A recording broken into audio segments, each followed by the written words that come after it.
You recently did a show with KT Tunstall. Best stage banter I've heard in maybe ever. She had a very cool looping setup. So it's just her. She was the most efficient at it that I've ever seen. Wow. She would be like, doom, doom, doom, loop. So you got some songs on Spotify.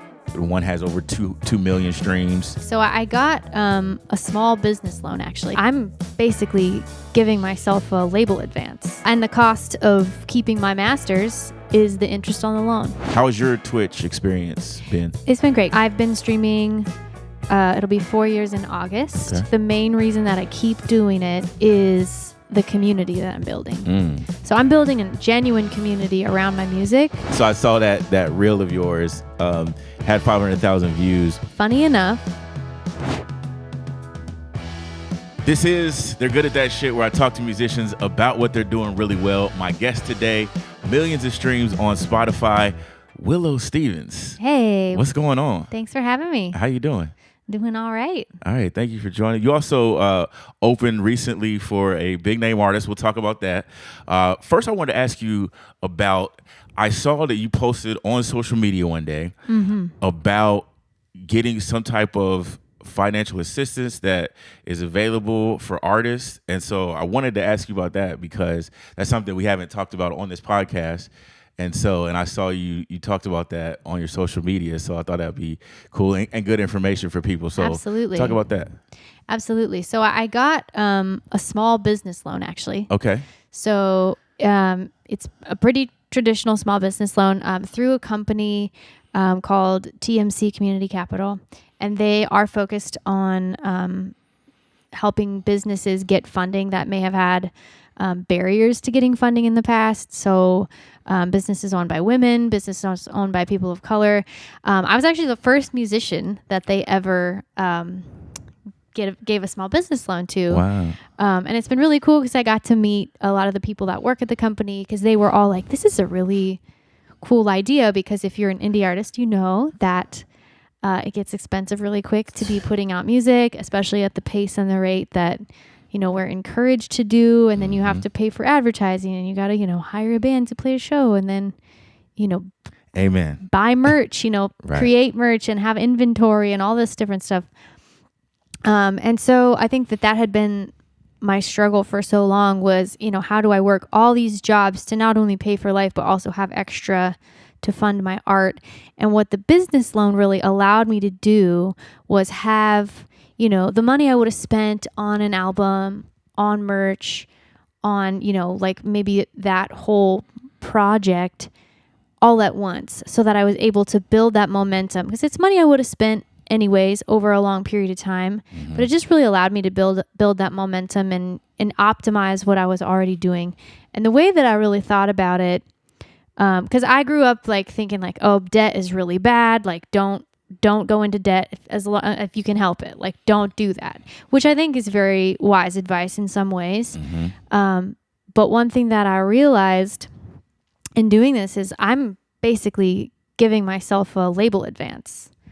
But the cost of keeping my master's is the interest on the loan. And I think there's a lot of label deals out there that are a lot worse than the interest that I paid on that loan. So yeah, it was kind of my unconventional way of approaching being my own indie artist label. Yes. Awesome. No, I think that's very cool because as you mentioned, yes, things get very expensive. And, I know, like you said, we grow up and we're told don't ever do this, don't go into debt, this and that. But it's an investment in yourself. And as an indie artist, you have to try to figure out how to get it done any way you can. That's how I feel anyway. And so that's one of the ways that, you could do this. Yeah, definitely a different approach. Yeah, for sure.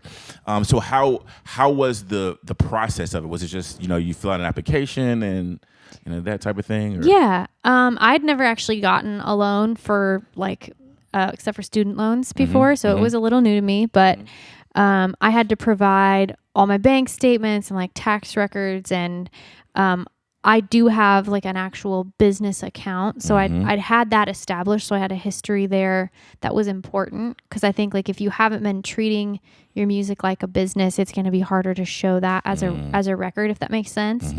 So like having a business bank account was an important piece. But then they had me kind of talk about kind of the allocation of funds. Like, what am I going to do with this money? And then, can you show us what you're doing with your business? And that was all kind of taken into consideration, along with credit score and income and all of the different things. Sure. Awesome. Yeah, that's very cool. So just, a little note for all the artists out there, might be an avenue that you can look into to maybe give you a little capital to get your, album going, or get your, projects going, whatever it is. And every business, like, it's very, very, very common for businesses to take on business loans. Like it's, I think I didn't realize that. I think that that's an educational piece that was missing for me. Yeah. And shout out TMC, because I love those guys and they're awesome. And they've been an amazing support. Awesome. And just cheerleaders of my music, because they just got excited. They get excited about the businesses that they, partner with. So awesome. Yeah, I think definitely treating your music like a business. And I think that's something that, especially when you're first coming into it, as an indie artist, you may not necessarily think of it that way. But, I feel like the faster you realize and the faster you start to treat your music like a business, I feel like the better off you'll be. And the faster you'll be able to make the business type of moves that you need to make, that are necessary to make in order to make it. Yeah, and I think not only faster, but more sustainably. Yes, absolutely. Yeah. Okay, so let's talk about Spotify. So you've got some songs on Spotify. One has over 2 million streams. Another one with about 800,000 at last check. So kind of how do you approach Spotify, and how do you approach when you release a song? What kind of goes into it to kind of get the numbers to that place? Well, I wish I really knew the answer to that question. So I think the 2 songs that you're talking about were both collaborations, actually. So I've been releasing music pretty consistently since 2017, and I've been collaborating a lot. The first one you're talking about is a collaboration I did with an artist named Evan Blum, who is now goes by Dr. Clips, because he's absolutely blowing up TikTok. Oh, wow. And filming videos for all of these artists who've gone viral, and now huge name musicians, celebrities are coming to him to create their content for him. So he's kind of pivoted to videography. I'm so proud of him. Good job, Evan. But we wrote this song together a long time ago, maybe like 2018 or 2019. We wrote this song, and it did fine. And then a couple years later, I don't know what happened exactly, but it just kind of kicked up. Like it started getting a lot more traction on playlists. I think it primarily in Asia and like Southeast Asia. Wow. Which was kind of wild. And I don't think we can really explain it, but I think, cause it happened way after the fact. And I think some of the other stuff that I've done, I've had a little bit of editorial playlist. Okay. Love. Sweet. But on like maybe 3 songs of the 50 songs I've put out, so not a ton. But that one was also a collaboration with a bigger artist, who is a hip hop artist. And he actually, I was signed for the very first EP that I did to an imprint label of his hip hop. He's a hip hop artist and sort of made an imprint under his own artist project. Okay. So I think like having him attached there also boosted the visibility on that one, and really set me up, I think, to have kind of a fan base. It was interesting because Spotify until very recently thought I was a hip hop artist. I was like, my algorithm was all out of whack from that, but it's since figured it out. I'm like, okay, thank goodness. Yeah. No, that's super cool. I mean, I think one thing is the importance of collaboration. And I feel like sometimes in LA, people are anti collaboration sometimes. Yeah. And there's kind of a attitude sometimes. Not everyone, but I'm just saying sometimes people have an attitude. Well, I don't want to. I don't want to work with these people because they're just trying to do it themselves, basically, and they feel like they're better off doing it themselves. And I always feel like collaboration is key. Yeah, I think one thing I have done collaboration in a lot of different spheres. I have done some hip hop. I've done some EDM.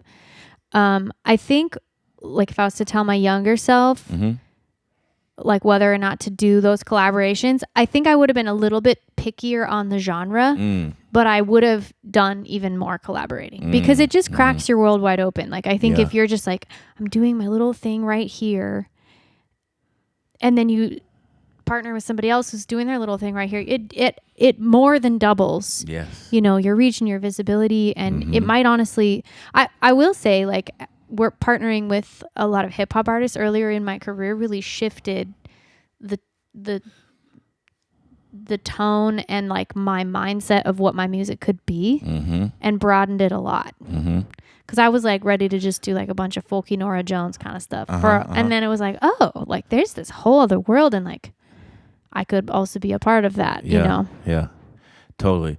I used to rap. That's kind of like how I started, and that was like, my beginnings. And even though I don't really rap anymore, I definitely draw from that.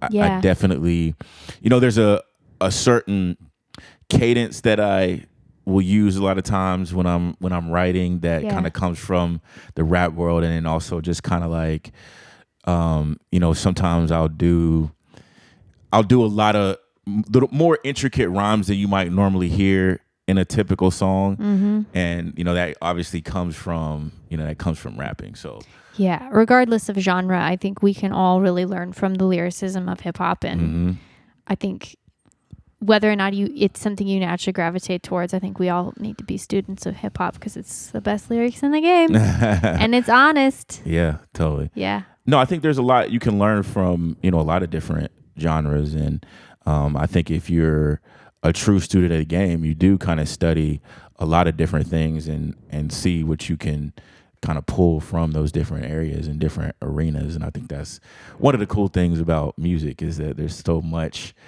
knowledge out there, and there's so many varieties or so much variety and just a lot to kind of pull from. Absolutely. So you talked about collaboration. Oh, another lesson I feel like in what you mentioned is that you never know. Sometimes things might pop off a couple years later, and but I think it's just important to kind of just stick with it, keep going, because you never know what could happen. Yeah, you can't control it, and even like if you do a collaboration and you're not thrilled about it and it comes out, like, just make more music. Yeah, just keep going. Yeah, just keep making stuff you like. Yeah, totally.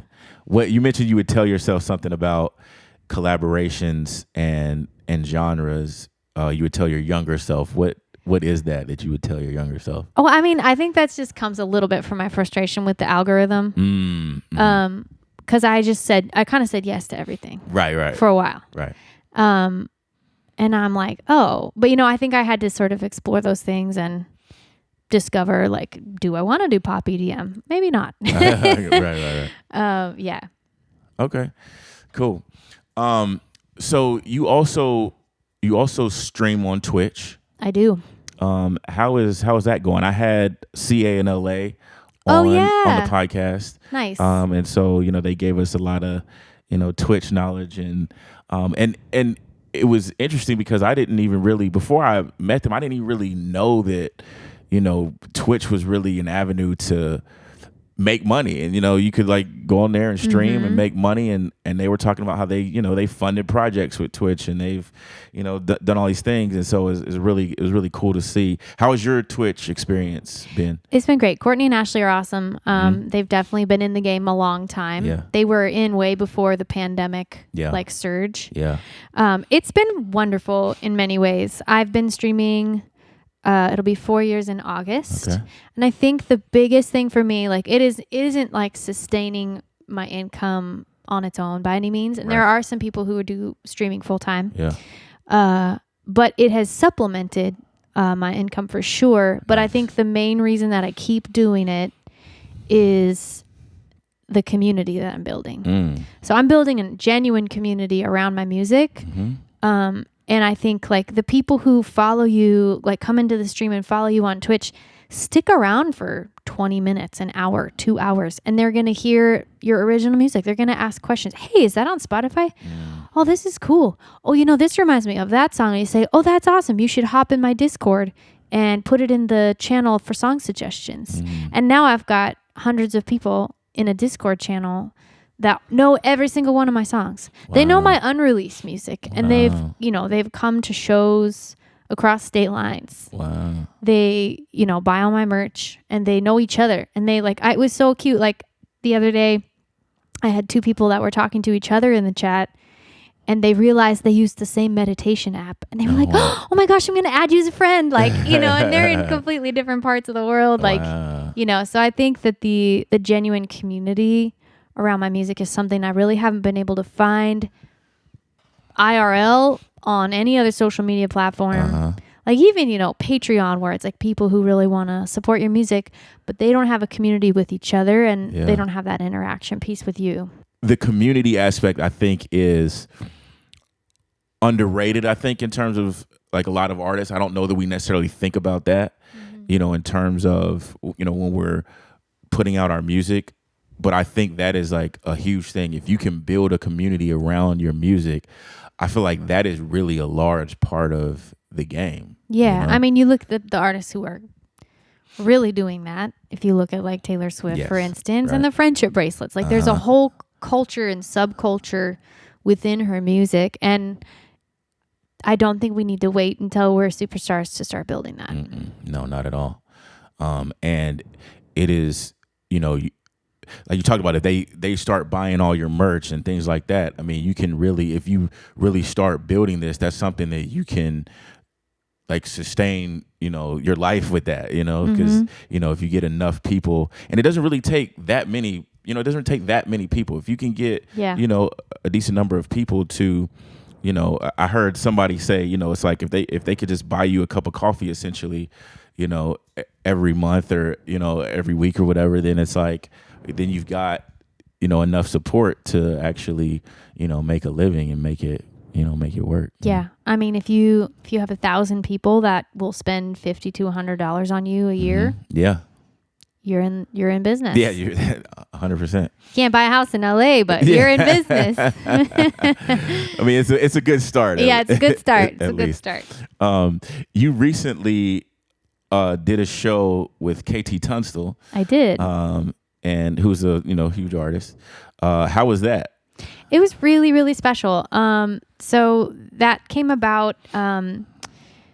There is a venue that recently got built in my hometown of Kalispell, Montana. That's where I grew up. Okay. Born and raised. Okay. And growing up, there wasn't a venue in my hometown. Wow. So we would drive like 4 hours, sometimes like even 9 hours, all the way to Seattle to see artists because people weren't touring through my town. Montana, there wasn't, which is funny because like, between Washington and Minnesota and like Colorado, there's like nowhere to stop. Like people might stop, but there's nowhere to play. So someone donated this gorgeous theater in my town. And so we've started seeing some like real artists come through. Dawes played there this spring. Matt Carney played there this winter. KT Tunstall, they're getting like actual touring acts. And my brother-in-law was like, we need to get you up here. Like, we need to get you up here to play because he still lives up there. And so he introduced me to the technical director of the theater.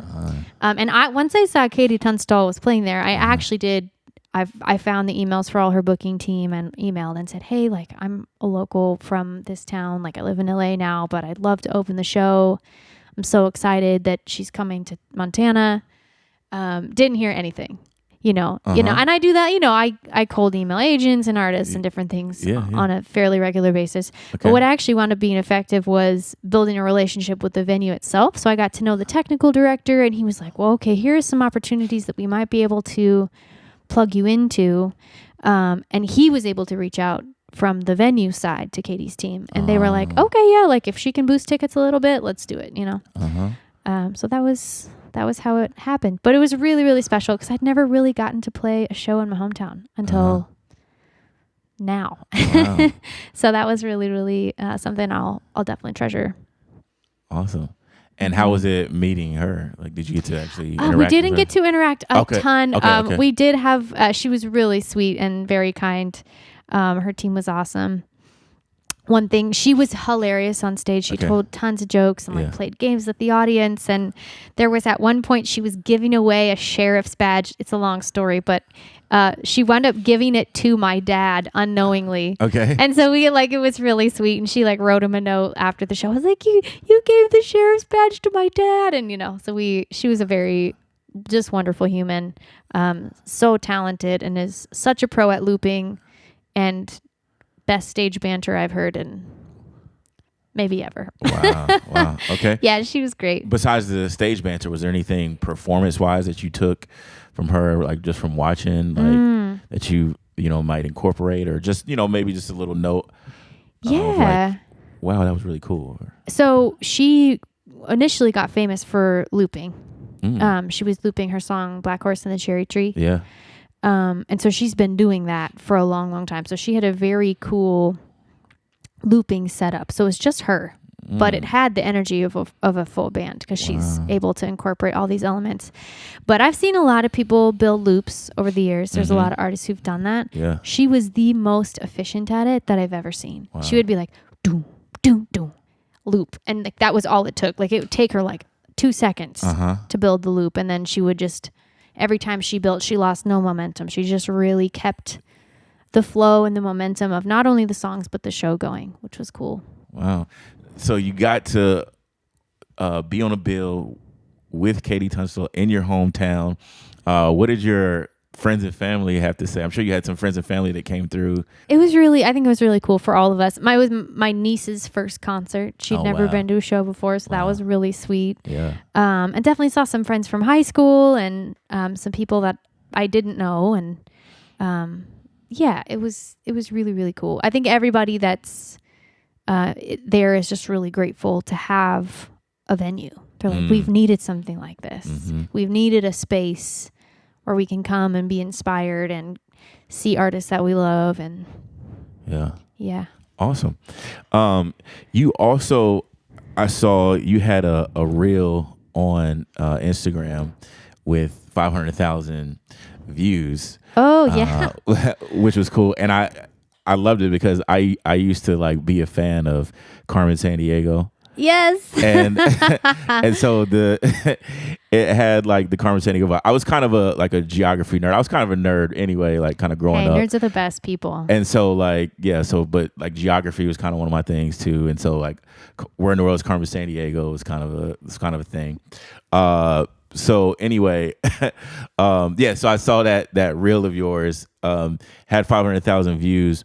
Was there any type of strategy there in terms of like getting views, or was it just kind of one of those things where just like just put it up and it just kind of took off? This is kind of wild. So just to explain the Carmen Sandiego thing really fast, I actually was Carmen Sandiego for Halloween. Okay. And I went to my producer's house because he had a Halloween party. Okay. And he also helps me with a lot of my music videos. He directs a lot of my music videos.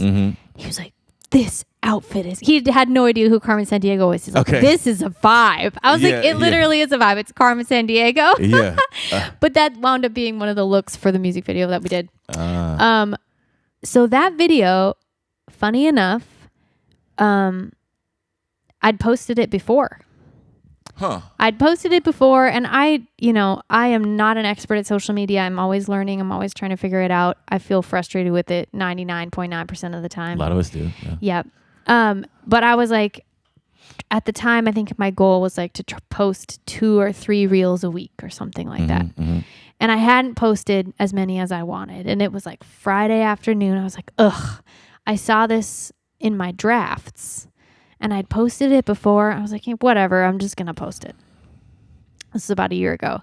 And then like woke up the next day and it was going crazy. But I literally posted the same video with, I think, the same caption 6 months before that. Really? Yep. What made you post that one in particular again? I think it was in my drafts, and I was frustrated with myself for not having put out as much content that week as I wanted. I was like, well, I'll just redo this. But I also posted it on YouTube Shorts, and it got, I think, over 300,000 views on YouTube Shorts. Wow. So for some reason, it caught the same day on YouTube Shorts as it caught on Instagram. The video is getting the shot versus the actual shot. And it got all of these cinematographers arguing about how we did it.